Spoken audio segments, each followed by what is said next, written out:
Welcome back to the Barca Breakdown, YouTube and podcast. My name is Adam. Does it even matter anymore? This is Use. Hey guys, on YouTube, hit Barca Breakdown, one word, like, subscribe, tell us how you're feeling. We're upset. Comment below, Koeman out or Use. PK's trash. 1 win in 5 matches, right? That's what makes this so hard and why there's always egg on your face if you do this. Is because if you are going back 2 months, right when we started this YouTube channel, right? You listened to our first, 10 games left in La Liga. We were 2 young men back then with so much joy and hope and belief in the possibility of this team. And we have 1 win in 5 matches, right? We lost against Real Madrid. Against Valladolid, right after that international break, Dembele had to save us with a 90th minute goal, right? I mean, the team is just in shambles, man. Generally, we try to be positive and give you guys something good, but I think you guys are all here with the same thoughts as us, right?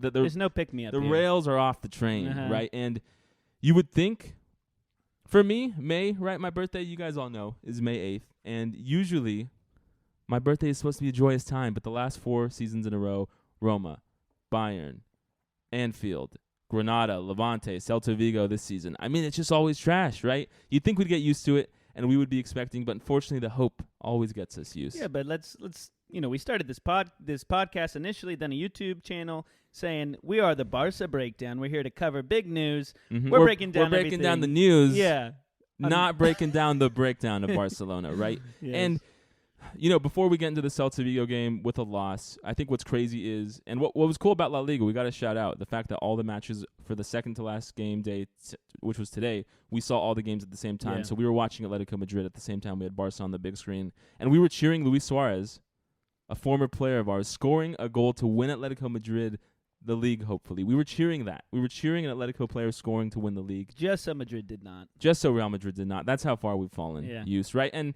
any way you pick apart this story and this narrative of the season is bad, right? Granada. I texted Use this midweek. Use, can you go over Granada's last 5 games? Of course. Let's go into it. Okay, so they just had played. Alaves lost 4-2. They lost against Real Madrid 4-1, against Real Betis 2-1, against Cadiz 1-0. What?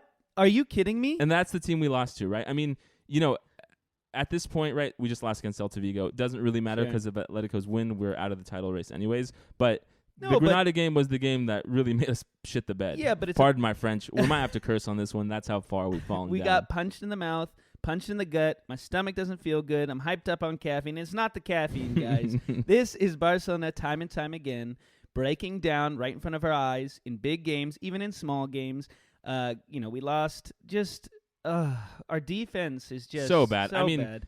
We're going to get more into the game, but Lengelet, another red card today. Yeah. He's the Sergio Ramos of Barca, except he's worse than Sergio Ramos in every single aspect besides the jersey he wears. I mean, another second yellow for a red, right? Awful foul. Awful. Again, right? It didn't matter because Atletico won, but we had a chance, though, to take that game away. Sure. Braithwaite had an opportunity he could have put away. No finishing capabilities on Barcelona other than Leo Messi, who scored the first opening goal in our last few matches, again, not counting the draw against Atletico Madrid because it was 0-0. But, come on. I mean, you look at it, right? Messi scores the opener against Cadiz. We bottled it. Granada, Messi scores the opener. We bottle it. Levante, Messi scores the opener. Barca bottle it. Celta, Messi scores the opener. Barca bottle it, right? That's 10 points we dropped against Cadiz, Granada, Levante, Celta. We could have went in the big games against Atletico and Real Madrid 0, 3, and 1, and still won the league. Yeah. But we just dropped the points against these big teams, and here it is, Use.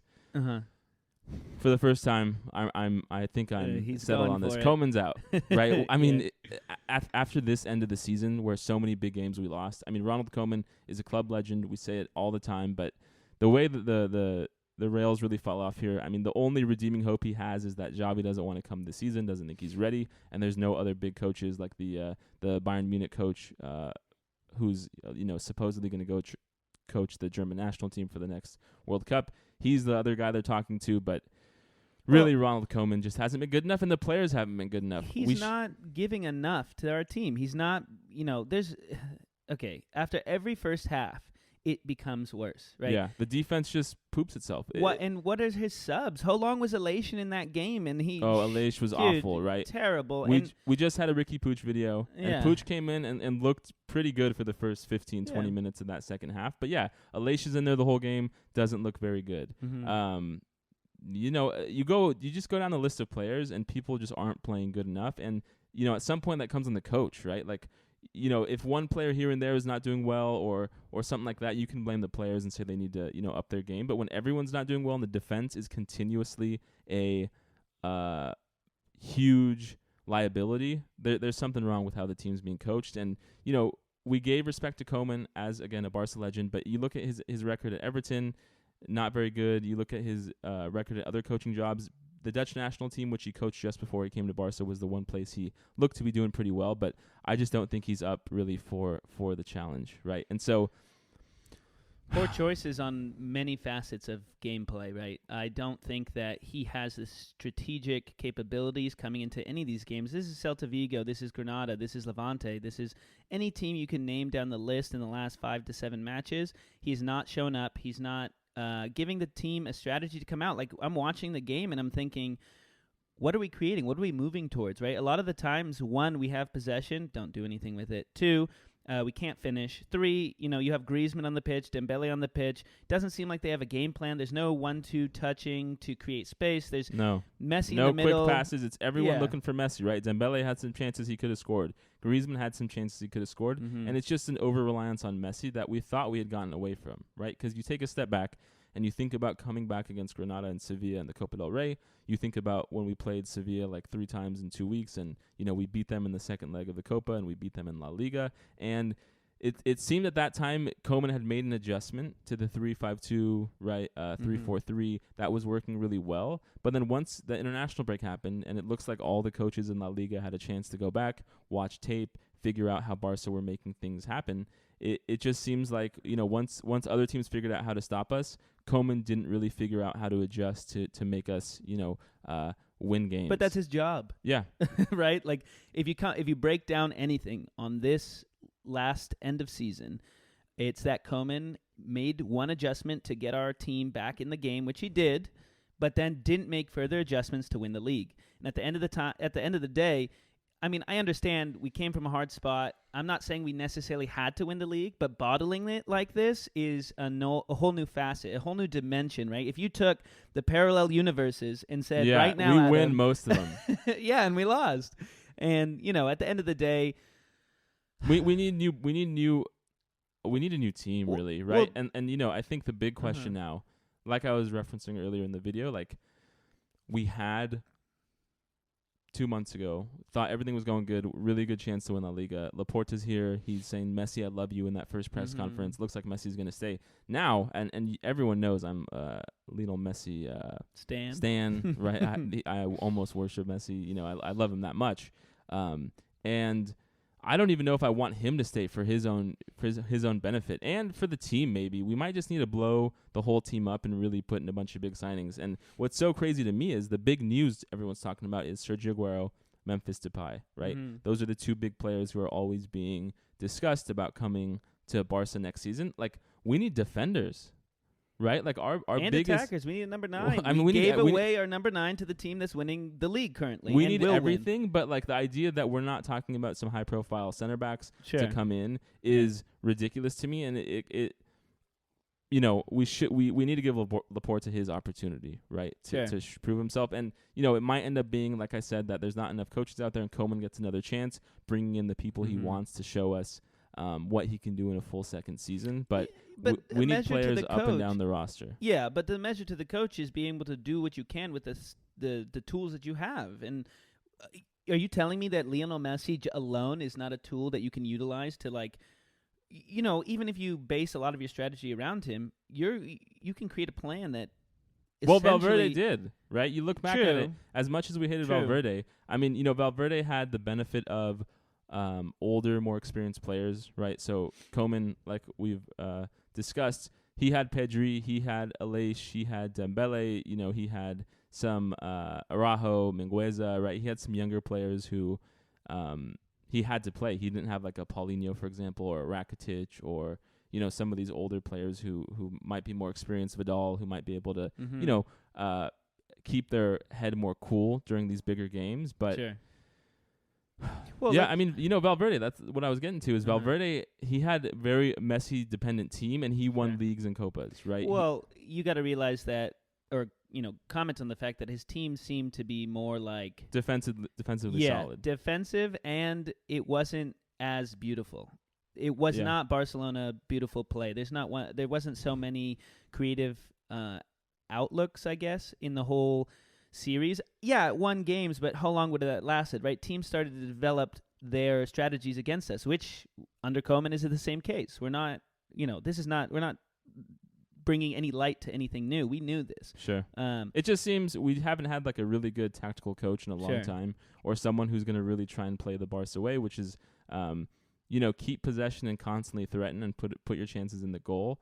And We can't that's the story of the season, that Mhm. we hardly ever kept possession.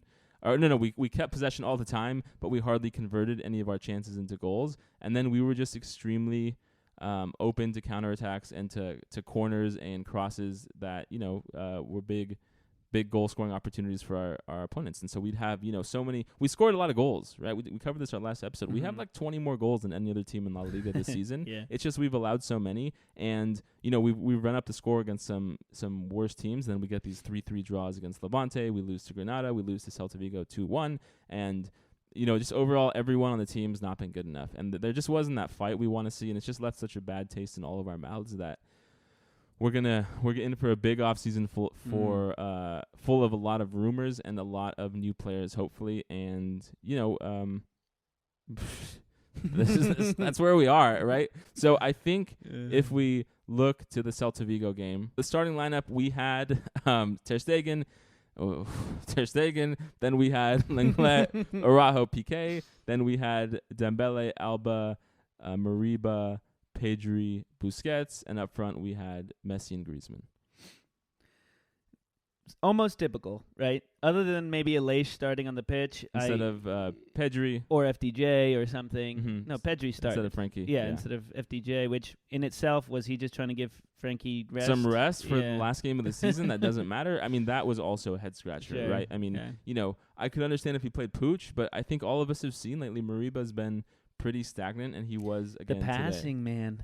The passing. Yeah. So bad. And I mean, Pooch had one bad pass of the game, but I think that's one of the biggest things I've noticed is even during possession, we give the ball away on bad passing, and that's what's causing some of these attacks from Celta Vigo in this last game. Let's roll into the game, but opening goal by Lionel Messi. Great pass from Busquets Wonderful. over the top, and Messi scores a header. Yeah. And it was beautiful. And so you think, wonderful. And the story of Barcelona comes in.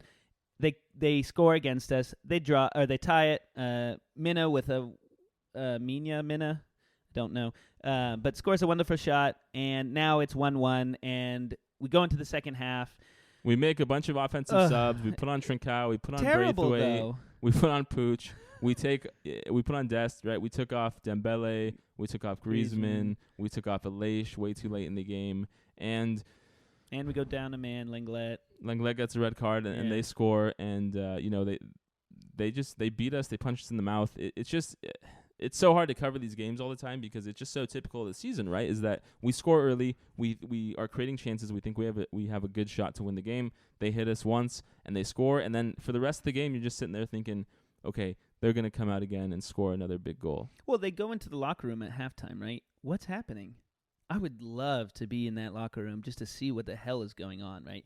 Koeman, what are you saying to the team? Yeah.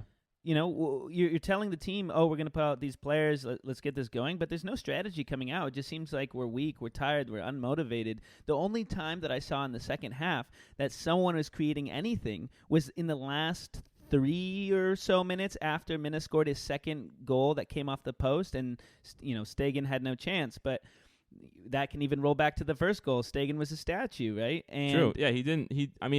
That is one of the big things we have to talk about, right? Sure. With Iñaki Peña looking really good today for Barca B, even though they lost, he had a great penalty shootout and has performed really well. Mhm. We really need to get someone here to help put some pressure on Ter Stegen because he's turned into a not very good shot stopper. And today, Pique was really slow on the goal.